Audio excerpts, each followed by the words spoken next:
After 15 years of grinding, my boss ignored my $1.6 million deal success, said, "Try harder next year," and mocked me with a printer gift. Now I earn more than him, and karma came with a paycheck and a smirk. Hey, Reddit, buckle up because I've got one of those "my boss thought I was replaceable" stories that actually has a good ending. I used to work for a guy who treated effort like it was free labor and loyalty like it was a joke. After years of being underpaid and talked down to, I decided to stop playing his game.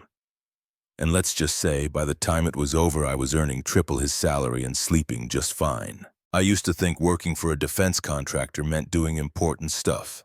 National security, innovation, cutting-edge tech. Reality check. It was mostly paperwork, waiting on approvals that took longer than the moon landing, and babysitting machines that sounded like dying lawnmowers. I worked as a project engineer, which in this company basically meant guy who fixes everything while the boss takes credit. The place looked like a museum of bad decisions.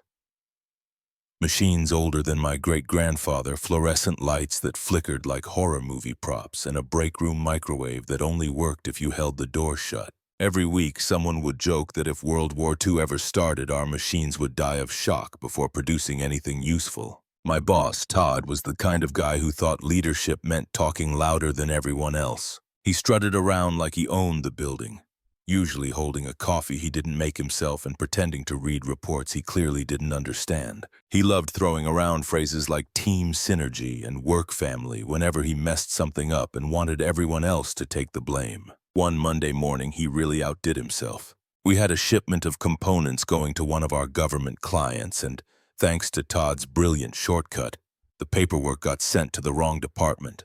The whole order was delayed 2 weeks. Everyone knew it was his fault. Everyone except Todd. At the next team meeting, he stood in front of us like a disappointed dad. "Guys," he said, doing his fake serious voice, "this delay cost us money.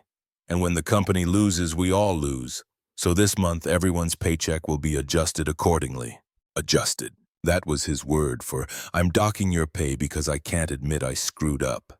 The room went dead silent. I looked around, waiting for someone to speak. Finally, my coworker Ben raised his hand. "Sir, with all due respect, that delay came from—" Todd cut him off. "Ben, I don't need excuses. We're a family here. Sometimes we all have to take hits for the team. If you don't like it, maybe this isn't the place for you." Ben shut his mouth, and I swear I saw smoke coming out of his ears. Family, Todd called it, the kind where the dad burns dinner and blames the kids for it. If this is family, I want to be downed, please. That same week, our assembly line went down because one of the machines, some rusted monster from probably World War I, finally gave up. The thing had been rattling and leaking oil for months. We'd all been begging him to replace it. Todd, being the visionary he was, refused. "That machine's got character," he said. "They don't build them like that anymore." Yeah, because they learned how to build machines that actually work. So instead of buying a new one, he had us patch it up. Translation: spend 2 days duct taping the problem so he could save a few thousand and brag to upper management about cost efficiency. One night I stayed late trying to fix that machine. Sparks flying, grease everywhere, my patience hanging by a thread. Todd passed by on his way out, paused and said, "Good hustle, champ," before leaving me there covered in oil. No offer to help, no thanks, just that smug little smile. That was Todd in a nutshell. Lazy, cheap, and allergic to responsibility. Despite all that, I kept my head down and worked hard.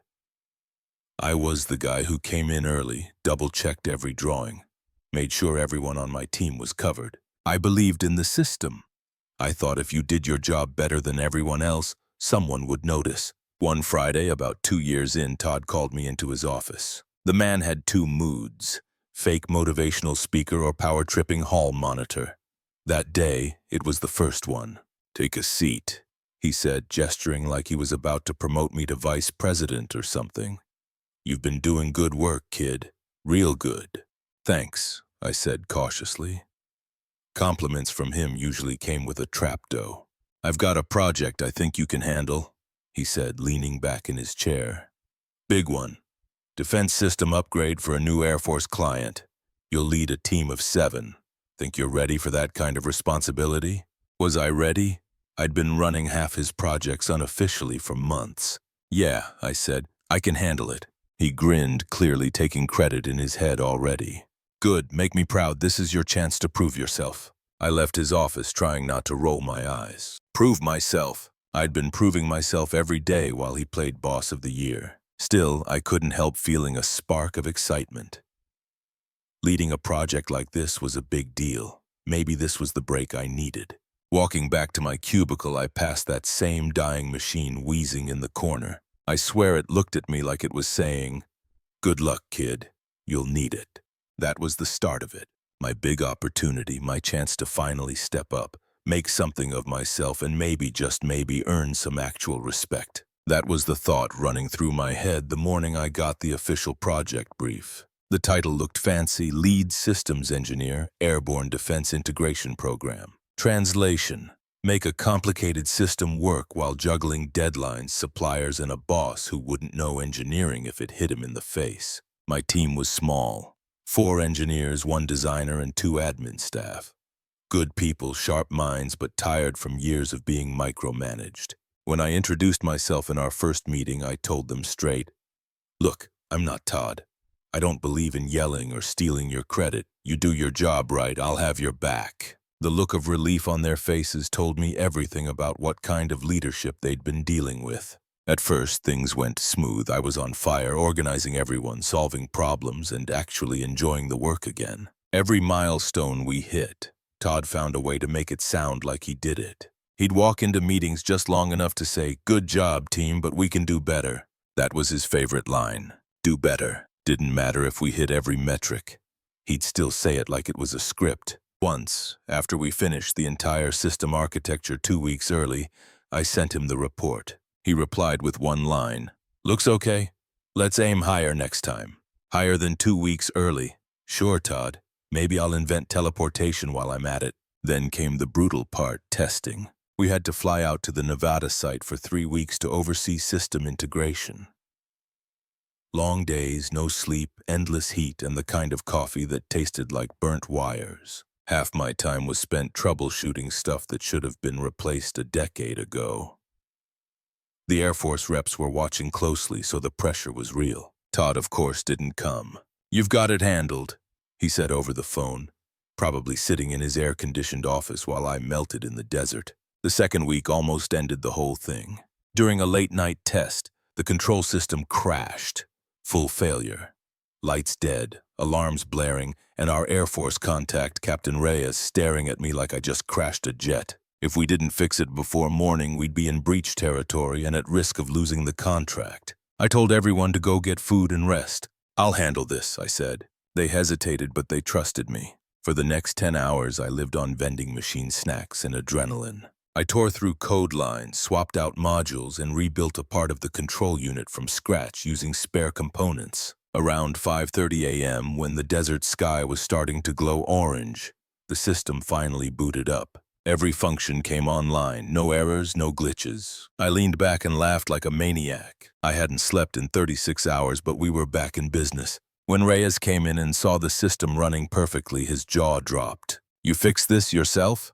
he asked. "Yeah," I said, rubbing my eyes. Didn't have much else to do. He laughed and clapped my shoulder. "You just saved us months of headache." Word spread fast. By noon, our project was the talk of the site. The Air Force contact sent a glowing email to upper management praising me by name for exceptional leadership and problem solving. Guess who suddenly appeared at the site 2 days later? Todd. He showed up wearing aviator sunglasses like he was in Top Gun and started introducing himself to everyone.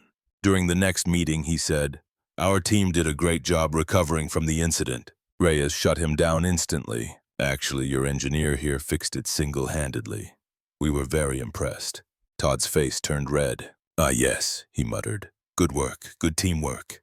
He avoided eye contact with me the entire time. When we finally wrapped testing, the Air Force signed off on the system with 0 defects. The product went live, and 6 months later, it brought in over $1.6 million in new contracts. The company even filed a patent listing me as an inventor for one of the subsystems I designed, the first one they'd had in years. They plastered the project all over the internal newsletter. Guess whose name wasn't mentioned once? Yep. Even with the usual corporate nonsense, part of me was proud. My team had done something incredible. They started walking taller, joking more, actually believing in themselves again. I made sure they got recognition even if I had to write the recommendation emails myself. The success got us nominated for the Department of Defense Contractor Technical Team of the Year award. And a few months after that, we were flown to DC for the ceremony. The DC ceremony landed right before annual reviews.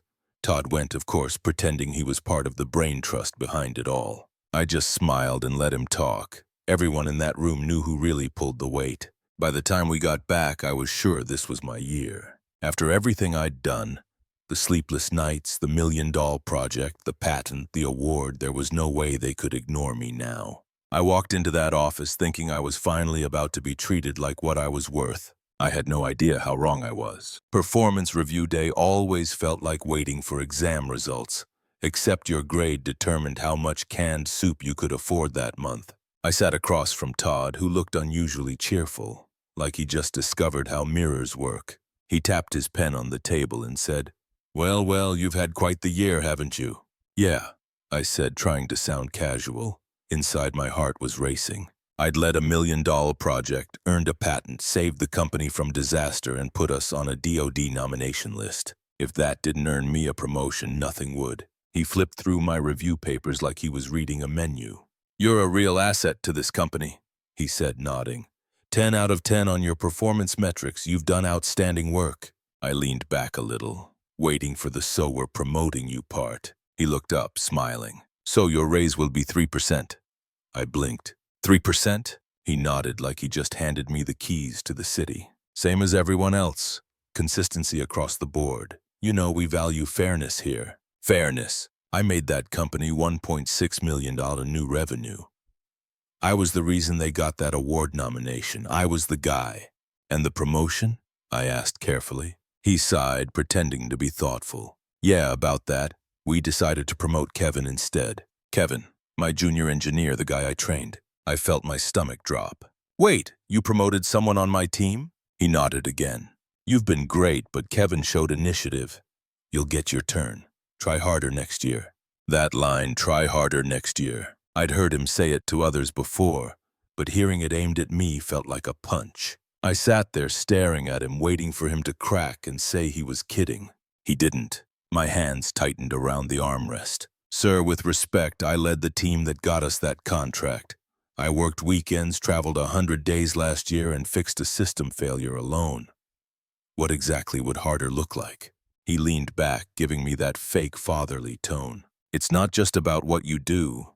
It's about what management sees. Maybe next year you focus more on visibility." Visibility. He meant sucking up to the right people. And as if the insult wasn't enough, he stood up, grinning like a used car salesman. "Oh, and I've got something for you," he said, walking over to the corner. He grabbed a big box and pushed it toward me. It was a printer, brand new, still in the plastic. "For me?" I asked, confused. "Yeah," he said proudly. "You've been asking for better tools. Figured this will make your life easier. Consider it a thank you gift." A thank you printer. I'd built a $1 million product and my reward was office equipment. The irony was painful enough to laugh at, so I did. "Wow," I said. "Guess I'll print out all my disappointment in high resolution now." He didn't even get the joke, just patted my shoulder and said, "Keep up the good work, champ." By the time I left his office, my head was pounding. I stopped by HR thinking maybe they'd confirm it was a mistake. They didn't. The HR manager looked at me with that rehearsed pity face. "Promotions are based on multiple factors," she said. "You're definitely on track for next year." Next year. Always next year. When I got back to my desk, the whole team was quiet. They'd already heard. Kevin looked embarrassed, like he didn't even want the promotion. "Hey man," he said softly. "You deserved it more." I forced a smile. "Don't worry about it." But inside, something broke. Not in a dramatic movie way. Just that quiet, cold feeling you get when you realize effort means nothing to people who don't value it. I went home early. My wife took one look at me and asked, "Bad day?" "Bad year," I said. I told her everything. How they praised me, then handed me crumbs and a printer. She just shook her head. "You can't stay there forever. You know you're not a doormat."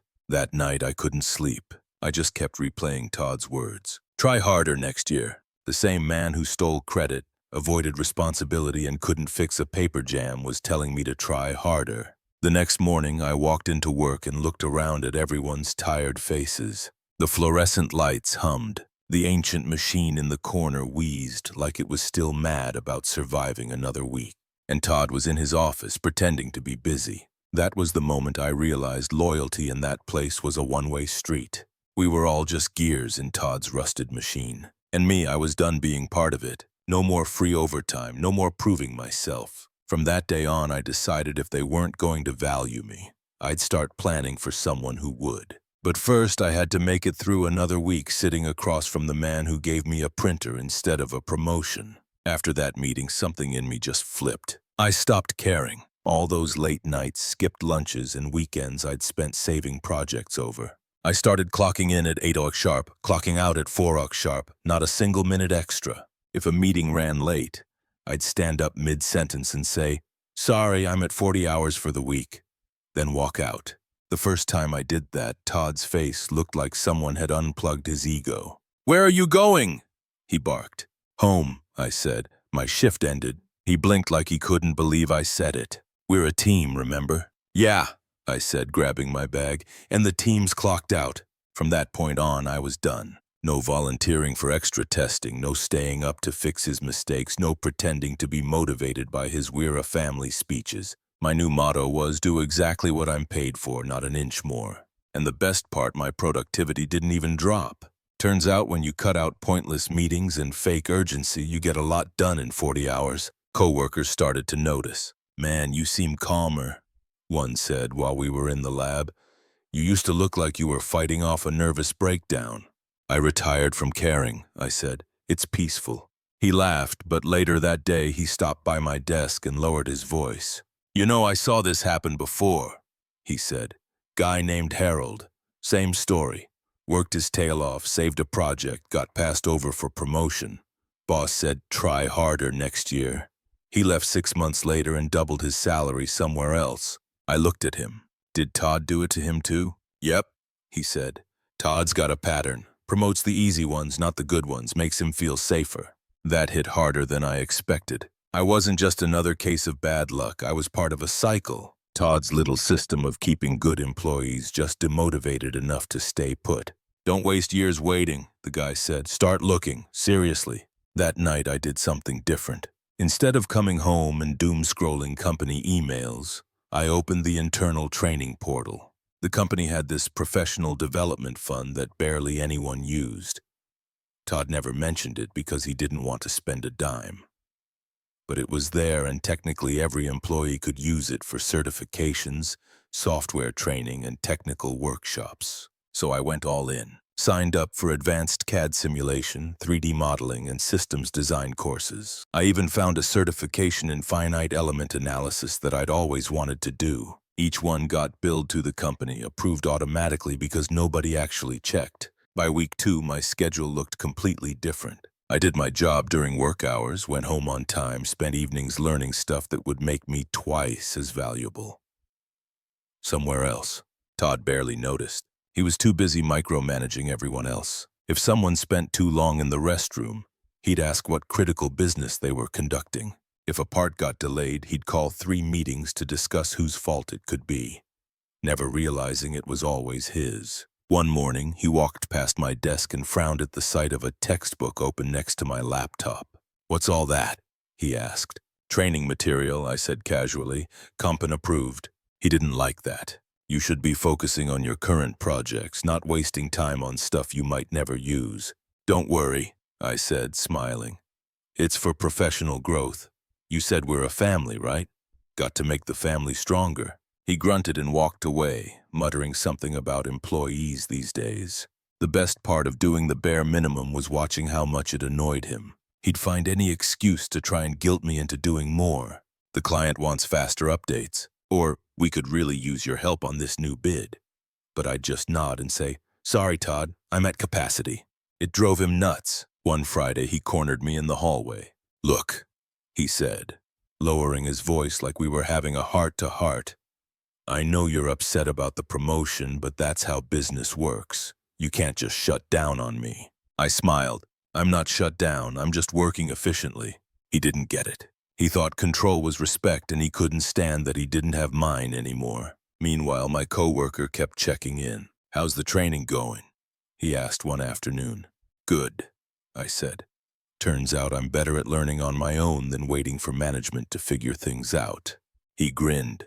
"You're planning your exit, aren't you?" I didn't answer, I just smirked. The next few months, I quietly stacked certifications like trophies. Every time I finished one, I added it to my resume. I didn't tell anyone except that one coworker who'd encouraged me. He'd just nod and say, "Good, make them regret it." By the end of the quarter, I had more qualifications than most of the senior engineers in the company. Todd still hadn't noticed, too busy nitpicking other people's formatting on reports. It was ironic. The same training fund he never told anyone about was becoming the escape route for the one guy he should have fought to keep. And I wasn't just building skills anymore. I was building an exit plan. The training programs turned out to be more useful than I'd imagined. They weren't just about learning software or design techniques. They were networking gold mines. Every session was filled with engineers from other companies. Some from competitors, others from contractors bidding for the same government work we did. That's how I met Mark. He was a senior systems engineer from a rival firm. Older guy, calm voice, sharp eyes, the kind of professional who didn't waste words. We ended up sitting next to each other during a week-long advanced simulation course. Between lectures and coffee breaks, we started trading stories about work disasters, bad bosses, and half-broken machines that never should have survived past the 80s. When I mentioned Todd, Mark just laughed. "Let me guess, takes credit for everything. Calls it teamwork." "Exactly," I said. "You know the type?" "Oh, I've met plenty," he said, smirking. "They're usually the reason people like you end up working for people like me." That got my attention. Over the next few days, he dropped hints.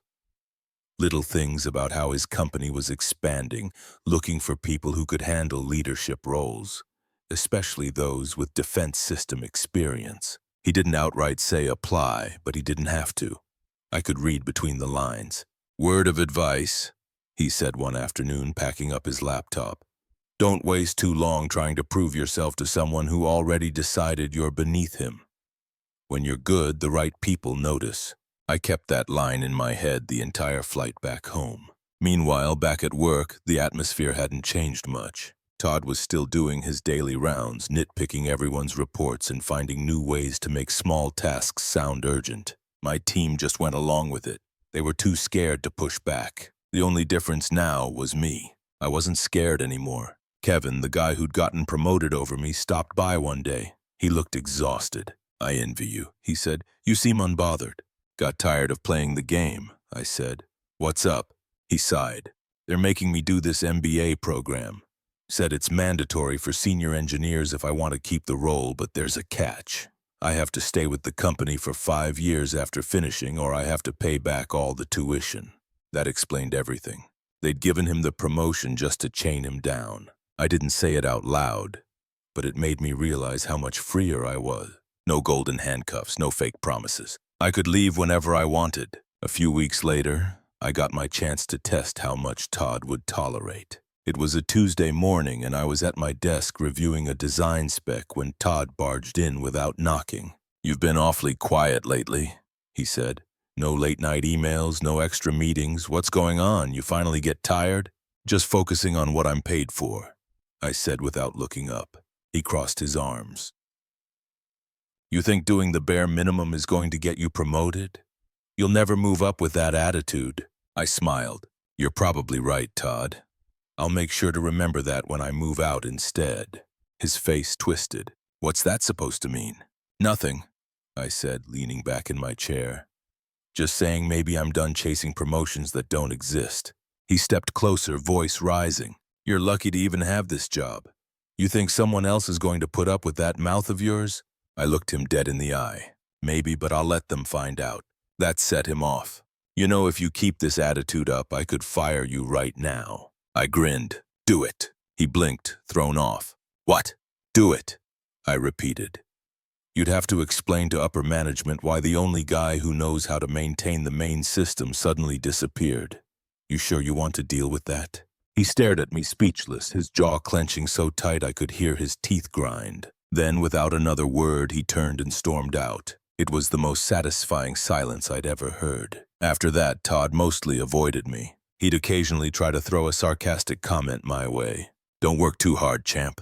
But I'd just smile and say, "Wouldn't dream of it, boss." By then, I'd already started polishing my resume. I listed every certification I'd earned, every project I'd led, every system I'd rescued from near death. I sent it to a few defense contractors, including Mark's company, figuring I'd test the waters. 2 days later, I got a call from an unknown number. "Hey," the voice said. "This is Lisa from Aerodyne Systems. We got your resume from Mark. He said we should talk." Just like that, my exit plan became real. We talked for 30 minutes, and by the end, she said, "We're impressed. Can you come in for an interview next week?" "Absolutely," I said, trying to sound calm, even though I was already picturing Todd's face when I handed in my resignation. I hung up, leaned back in my chair, and looked at that stupid printer Todd gave me. It sat in the corner collecting dust like a monument to all the wasted effort I'd given this place. Not anymore. This wasn't just about leaving a bad boss. It was about walking away from everything that tried to convince me I wasn't worth more.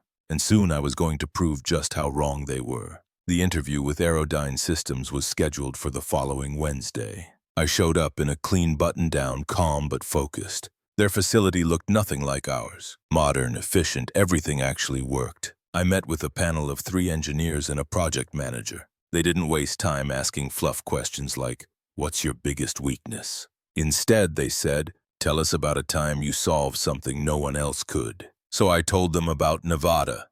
The system crash, the overnight rebuild, the morning when I got the control unit running again. They listened, asked technical follow-ups, and nodded. No fake smiles, no fake corporate talk, just respect. When we wrapped up, the manager, Lisa, the same one who'd called me, shook my hand. "You're exactly the kind of person we're looking for," she said. "You'll hear from us soon." 2 days later, she called. "We'd like to make an offer." I braced myself. "The base salary is double what you're currently making," she said. "Plus overtime, quarterly bonuses, and relocation support if you ever need it. You'd be leading a small team for our next defense integration contract." I nearly laughed, not because it was funny, but because it felt surreal. I'd spent years killing myself for a man who thought a 3% raise and a printer were good motivation. And now another company was offering triple that to do the same job with actual appreciation attached. "I accept," I said immediately. "Great," she said. "We'll start the background check and send over the NDA and onboarding paperwork. Welcome to Aerodyne officially." The process went fast. The recruiter was easy to work with, and the HR team treated me like a human being instead of a payroll number. My clearance was already active, so they crossed it over and started me on unclassified work while the rest processed. Within a week, everything else was finalized. Now came the fun part, resignation day. I walked into Todd's office holding a clean envelope with my 2 notice inside. He was pretending to be busy, flipping through a stack of papers he probably hadn't read. "Hey, Todd," I said casually, "got a minute?" "Make it quick," he said, not looking up. "Sure thing." I set the envelope on his desk. "I'm putting in my 2 weeks. He froze mid-turn like his brain needed a second to reboot. "You're what?" "I've accepted another position." He blinked at me, then laughed. This weird, forced sound that made him look uncomfortable. "Come on, don't joke like that. You're not going anywhere." "I am," I said simply. The color drained from his face. "Why? Is this about the promotion thing?" "Look, that's water under the bridge. It's about me realizing I don't need to beg for respect," I interrupted. "I've got a better opportunity, better pay, better leadership." He leaned forward, voice rising. "Better pay? How much are they offering you?" I told him the number. He blinked again, then laughed nervously. That's more than I make." "Yeah," I said, "I know." For a second, the room went dead quiet except for the sound of his pen rolling off the desk. "You'd really walk away after all we've invested in you," he said finally. "After everything we've done to train you?" I smiled. "You mean the classes I found myself using the training fund you never told us about?" His jaw tightened. "You're being ungrateful." "Maybe," I said. "But I'd rather be ungrateful and respected than loyal and underpaid." He sat back, speechless, his fake confidence slipping. "You'll regret this," he muttered. "I doubt it," I said. "You told me to try harder next year. I did, just not here." And with that, I walked out. The next 2 weeks were weird. Todd avoided me most days, but occasionally popped up to make fake small talk, like if he acted nice enough, I'd stay. I didn't. My team, though, they were amazing. When word spread that I was leaving, people started stopping by my desk quietly, one by one. "Good for you, man," one whispered. "About time you got out," another said. Even Kevin, the guy who got the promotion, pulled me aside. "I wish I could follow you," he said. "They've got me locked in and I hate it here." By the final Friday, it was clear everyone knew what Todd had lost. The office was quieter than usual. Nobody said anything directly to him, but the energy shifted. For the first time, I wasn't the one walking out late. I was the one everyone was watching with respect. At 4 o'clock sharp, I grabbed my things, unplugged that stupid printer, and left it on Todd's desk with a sticky note that said, "For visibility." No farewell email, no fake smiles, just a calm exit. As I walked through the parking lot, I half expected Todd to come running out with some last-minute offer. But he didn't. The man who once said I wasn't ready for a promotion couldn't even say goodbye. My phone buzzed as I started my car. It was a text from Lisa. Background cleared. "Welcome to the team. Orientation Monday." I sat there for a second, engine humming, watching the gray building in the rearview mirror. That place had drained me for years, but now it was just a dot in my past. I drove off smiling, not because I'd won, but because I was finally free. The same company that told me to be patient had just watched me walk away into something better. And for the first time in years, the future actually felt like mine. A year later, I barely recognized the person I'd been back at that old company. My days were balanced. No late-night calls, no fake urgent meetings, no being guilt-tripped into working weekends. Aerodyne treated me like a professional. My new boss actually listened when I spoke. And if something went wrong, we fixed it as a team instead of finding someone to blame.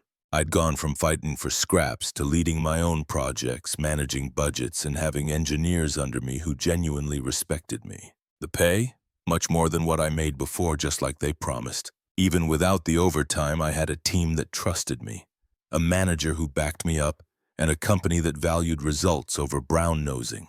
Most days, I'd leave at 4:30, stop for dinner with my family, and still feel like I had energy left in the tank. For the first time in years, I wasn't constantly angry, tired, or second-guessing myself. The difference between being respected and being used is night and day. Then one Thursday morning, I got an email from an old coworker, Ben, the guy Todd once told to treat the company like family. The subject line just said, "Guess who's in trouble?" I opened it, and the first line made me laugh out loud. "Your old boss is losing it.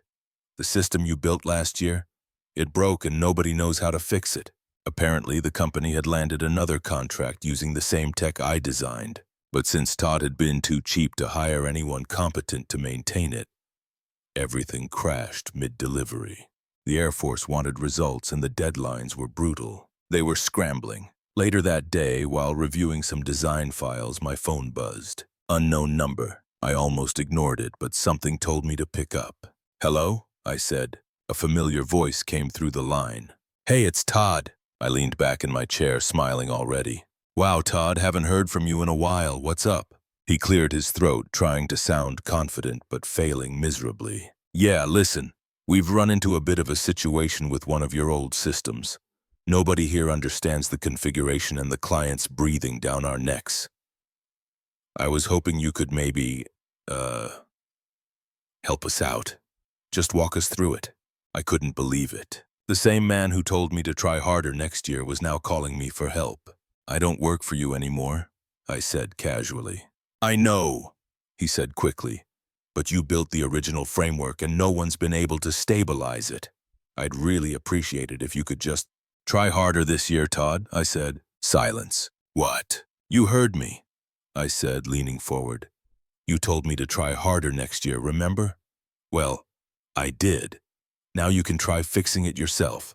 Before he could respond, I hung up. For a second, I just sat there staring at my phone, grinning like a kid. Maybe what I did was petty, but it wasn't about revenge. It was about closure. The sound of his desperate voice was worth every sleepless night I'd spent under him. A few weeks later, Ben sent another update. "Todd's been demoted. Major client fallout. Management blamed him for the mess. He's not even in engineering anymore.